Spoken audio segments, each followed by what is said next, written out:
Hi. Hi. What's your name? Raina. Raina. Raina. Oh, nice. How do you spell it? Reina. Right. Good. How are you? Very good. So my question for you Mm-hmm. is regarding the dark side of humanity, how we struggle with addiction and depression, and how some of us are blessed and lucky enough to find the light, maybe through our spiritual practice, and maybe how you might suggest to those who are still really sick and suffering with these type of challenges, how they might be guided that way. Yeah.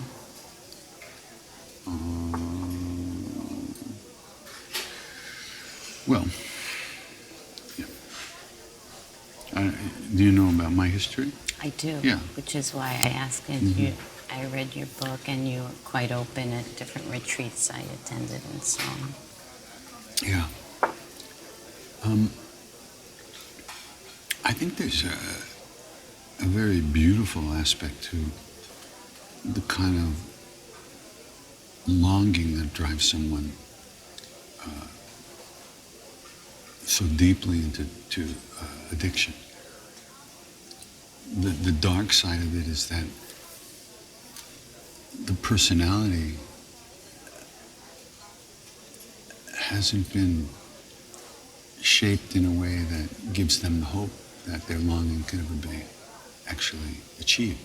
So they just crumble, you know. And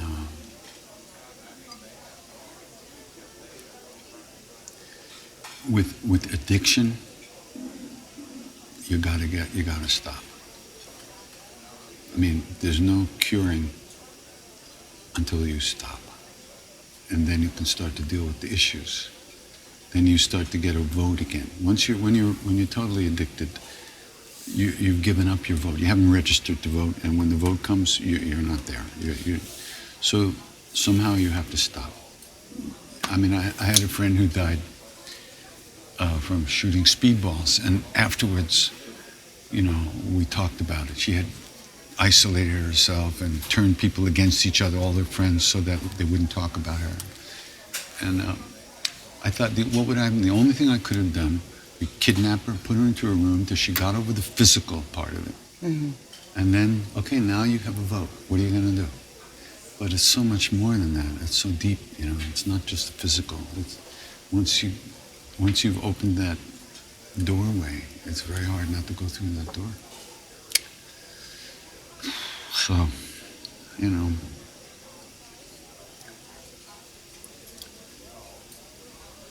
for someone who is addicted, you can just love them and just hope they get through it. There's really not much you can do. So love them until they can love themselves, if they can. You know, yes, for sure.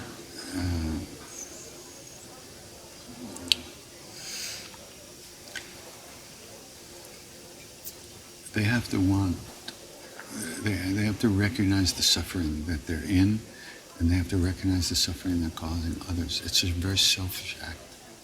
Addiction, very selfish, you know. And you can't make a person understand that, especially when they're totally strong. And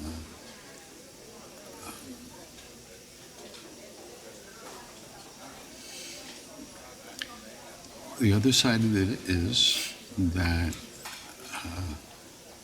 those of us who have a vote, we have to use that vote to help ourselves. We cannot allow the suffering of another person to destroy us. That's not in any way, shape, or form useful. Right. Nor is it helpful for that person. There might be a time when that person comes around and needs help, and we won't be there. Yeah, I understand. So there's It's all suffering here. It's just a question of what kind. Sometimes it's more, sometimes it's less, but it's the nature of this world. Is everything is burning. The Buddha gave a sermon. The first sermon he gave, I think, was called the Fire Sermon. And he said, "Oh monks, the eyes are on fire with seeing. The ears are on fire with hearing. The tongue is on fire with taste. The skin is on fire with touch. And the mind is on fire with whatever." We don't see it that way. We think this is life, this is great. But we don't recognize that even what we experience as daily life, normal life, is already a level of suffering that's inconceivable. So let's try to recognize that in ourselves and work with that and get our own hearts really strong and clear. That's the best we can do thing for anyone and everyone, is to get ourselves free. And free. The freer you are, everyone you come into contact with has a chance to open up into that. And a lot of times people are caught in a kind of a codependent kind of thing, and they're trying to hurt the other person by being addicted themselves. And if you allow that to go on, then you're continuing, allowing that game to continue. If you free yourself of your part in that codependency, you allow that person, you might create a situation where that person can get over it also. So it always comes down to taking care of ourselves first. But ourselves ultimately concerns everyone, it includes everyone. But still, when you eat, you don't put the food in somebody else's mouth. You put it in your mouth. That's what we do. So we have to kind of get that kind of strength where even if a person is trying to hurt us, they're only doing that out of their own pain. It's not aimed at us, it's projected by their own pain. They don't know who we are, even if it's your own child. They don't know who you are. They only have their version of you, which they're trying to hurt. And if you buy into that again and again, it empowers that thing in them too. So the freer you become of that of the unconscious part of that relationship, the more you allow a possibility of real change. Who knows who we've been to each other? Who knows? You know, there's an incredible story about Kashyapa, Mahakashyapa, one of the great original disciples of the Buddha. I mean, these guys were beyond, you know? So he comes out of the jungle once to beg for food, and he brings, one of his disciples is with him. And they walk up to this village, and this great arhat breaks out laughing. And the disciple says, "Oh, great one. You know, an arhat doesn't laugh with no cause. What is the cause of this laughter?" And he said, "Look at this scene." And it was a beautiful pastoral scene. There was a little hut. There was a beautiful woman nursing a baby, eating a piece of meat, and there was a dog that she was kind of trying to keep away from the meat. He said, "Look at that beautiful scene. She's nursing her enemy, eating her ex-husband and kicking her you know." So people keep going around and around together, and they keep trying to pay off their debts and, you know, back and forth. And if we're reacting to those things, it's like pushing a swing again. So you have to get strong in your openness, not in closeness, and let it go through you.